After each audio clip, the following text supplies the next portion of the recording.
자이언츠 파엔 여러분 안녕하세요. 오늘은 정말 말하기 힘든 소식들을 전해드려야 할 것 같습니다. 부산 사직구장에서 무슨 일이 벌어지고 있는 걸까요? 혹시 여러분 7연패를 하고도 3위를 유지할 수 있다라고 생각해 보신 적 있나요? 믿기지 않으시겠지만 이것이 바로 지금 우리 롯데 자이언츠의 현실입니다.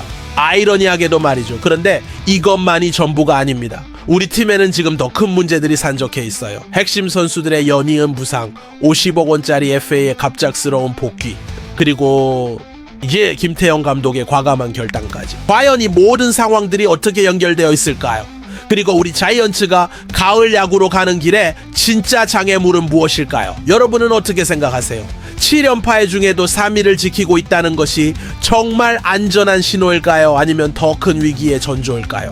지금 이 영상에 좋아요를 눌러주시고 댓글로 여러분의 생각을 들려주세요. 그리고 구독 버튼도 꼭 눌러주시기 바랍니다. 첫 번째 충격적인 소식부터 시작해 보겠습니다. 슈라파리르 첫 번째 뉴스.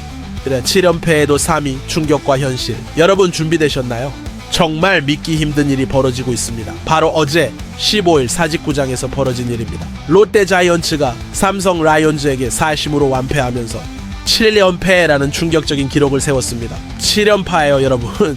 그런데 더 놀라운 건 우리가 아직도 하 3위를 지키고 있다는 겁니다. 이런 아이러니가 또 어디 있을까요? 경기 내용은 정말 참담했습니다. 우리 마운드는 삼성 타선에게 무려 3개의 홈런을 연달아 허용했어요. 수비 집중력마저 완전히 무너졌고 점수는 순식간에 벌어져 버렸습니다. 타선도 후반 추격 의지를 전혀 보여주지 못한 채 그냥 무기력하게 경기가 끝나버렸어요. 하지만 순위표를 보면 여전히 가을 야구 직행권을 지키고 있죠. 그런데 이게 정말 안전한 걸까요? 순위표는 거짓말을 하지 않지만 현실을 가려줄 뿐이라는 말이 있잖아요. 전문가들은 롯데의 문제점을 4가지로 분석하고 있습니다. 첫째, 연파의 기간 동안 선취점을 한 경기도 올리지 못했고 경기당 평균 득점이 단 2점에 불과하다는 것. 둘째, 선발 투수 불안이 심각하다는 것. 셋째, 수비 집중력 부재로 인한 실책들. 그리고 넷째, 외국인 선수 교체가 실패로 돌아가며 대체 카드가 없다는 것입니다. 이번 7연패는 단순한 불운이 아니라 공격, 수비 투수진의 전반적 약화가 복합적으로 작용한 결과라는 분석이 나오고 있어요. 여러분은 어떻게 보세요? 7연패 중에도 3위라는 것이 정말 희망적인 신호일까요? 댓글로 여러분의 솔직한 생각을 들려주세요. 그런데 이 7연패의 배경에는 더 심각한 문제가 숨어 있었습니다. 램파트, 두 번째 뉴스. 핵심 선수들 동반 부상, 긴장과 위기.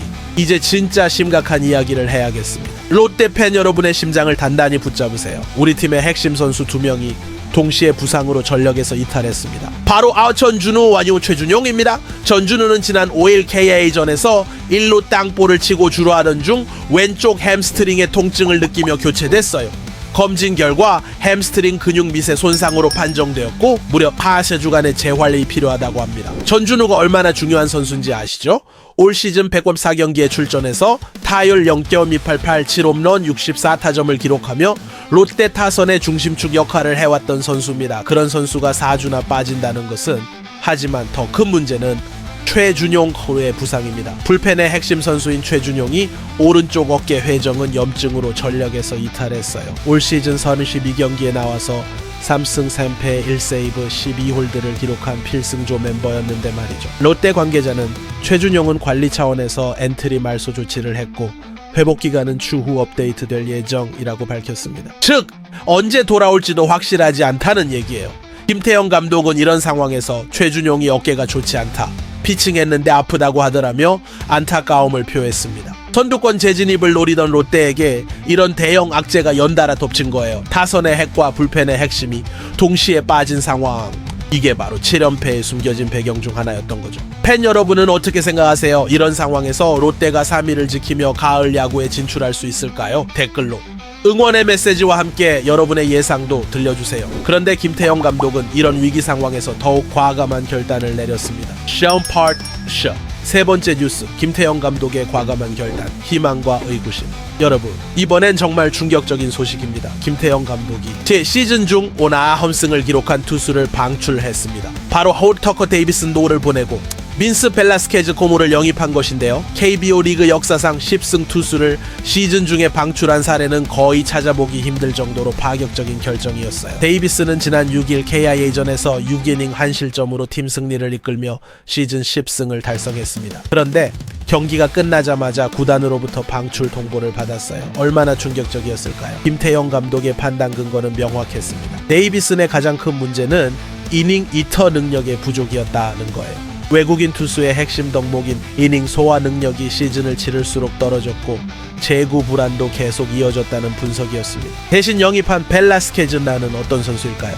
33세의 우한 투수로 메이저리그에서 무려 191경기를 뛰며 38승을 기록한 베테랑입니다. 특히 144경기를 선발로 등판한 경험이 있어서 경기 운영 능력이 뛰어나다는 평가를 받고 있어요. 롯데는 벨라스케즈와 자녀 시즌 연봉 33만 달러의 계약을 맺었다고 발표했습니다. 벨라스케즈는 열정적인 응원을 보내주시는 롯데 자이언츠 팬들 앞에 서는 것이 기대된다. 팀의 중요한 시기에 합류하는 만큼 책임감을 느끼고 포스트 시즌 진출을 위해 매 경기 최선을 다하겠다고 소감을 밝혔어요. 전문가들은 이를 두고 김태형 감독이 단순한 3위 수성이 아닌 더 높은 목표를 바라보고 있다고 분석하고 있습니다. 현재 롯데는 1위 한화와 4경기 차인데 우승까지도 노려볼 수 있는 위치라는 거죠. 하지만 위험한 도박이라는 시각도 있어요. 10승 투수를 보내고 새로운 선수를 데려온다는 것이 과연 옳은 선택이었을까요? 여러분은 김태형 감독의 이 결단을 어떻게 보세요? 과감한 승부수일까요? 아니면 너무 성급한 판단일까요? 댓글로 여러분의 의견을 들려주세요. 하지만 이런 과감한 결정의 배경에는 더 깊은 고민이 있었습니다. 파트 5 네 번째 뉴스 5월 10억 FA 노진혁의 극적 복귀 클라이맥스. 이제 정말 드라마틱한 이야기를 들려드리겠습니다. 여러분 준비되셨나요? 2023 시즌을 앞두고 롯데가 심한년 총액 50억 원에 영입했던 FA 선수 노진혁 드디어 2025 시즌 처음으로 1군에 등록되었습니다. 50억 원이라는 거액을 투자했지만 기대에 못 미치는 성과를 보여왔던 노진혁.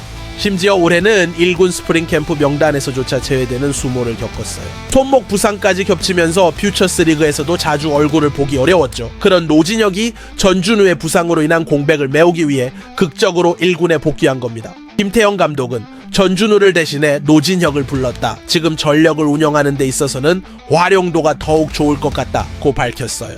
노진혁 본인도 각오가 남달랐습니다. 전반기에 준우 형을 비롯해 베테랑 선배들이 고군분투했다. 후반기에는 내가 조금이나마 보탬이 되겠다고 다짐했어요. 그는 또 2군에서 잘해서 빨리 오고 싶었는데 뜻하지 않은 부상으로 오래 걸렸다. 1군에서 훈련하는 게 확실히 2군과 느낌이 달랐다. 긴장이 많이 된다며 솔직한 심정을 털어놓았습니다. 사실 노진혁의 롯데 생활은 순탄치 못했어요.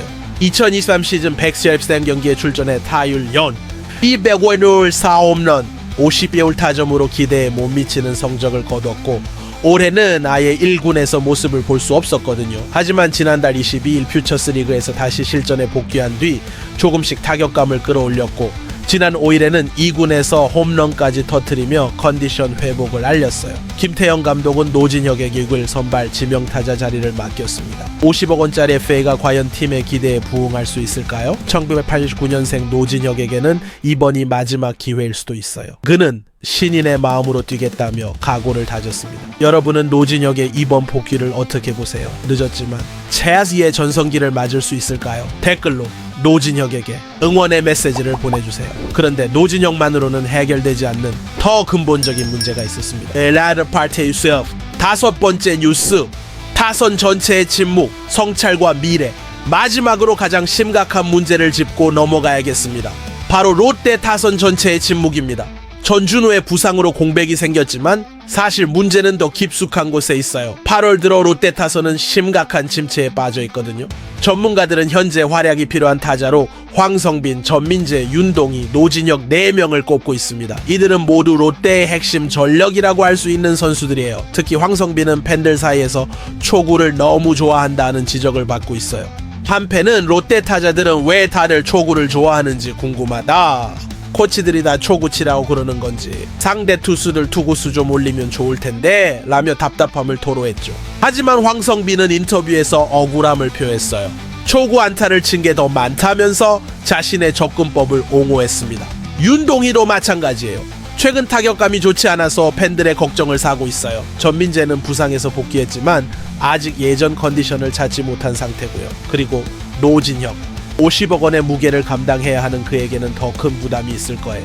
문제는 이들만으로는 전준호의 공백을 완전히 메우기 어렵다는 점입니다. 롯데가 7연패에 빠진 것도 결국은 득점력 부족 때문이었거든요. 연파의 기간 동안 경기당 평균 득점이 단 2점에 불과했다는 통계가 이를 뒷받침해주고 있어요. 김태형 감독도 이 상황을 잘 알고 있을 겁니다. 그래서 데이비슨을 과감히 방출하고 벨라스케즈를 영입한 것도 타선의 부담을 줄여주기 위한 결정이었을 거예요. 롯데는 지금 중요한 기로에 서 있습니다. 2017년 이후 8년 만에 가을 야구 진출 기회를 잡았지만 동시에 여러 변수들이 발목을 잡고 있어요. 여러분은 롯데가 이 위기를 어떻게 극복해야 한다고 생각하세요? 타선 침체의 해결책은 무엇일까요? 지금이야말로 진정한 팬들의 응원이 필요한 때입니다. 좋아요를 눌러서 롯데에게 힘을 실어주시고 댓글로 여러분만의 해결책을 제시해주세요. 그리고 구독과 알림 설정까지 완료해서 롯데의 모든 소식을 놓치지 마세요. 다음 영상에서는 롯데의 8월 남은 경기 일정과 가을 야구 진출 가능성을 심층 분석해드리겠습니다. 그리고 벨라스케즈의 KBO 리그 데뷔전 전망도 함께 다룰 예정이니까요. 절대 놓치지 마세요. 부산 갈매기들이여 힘내세요.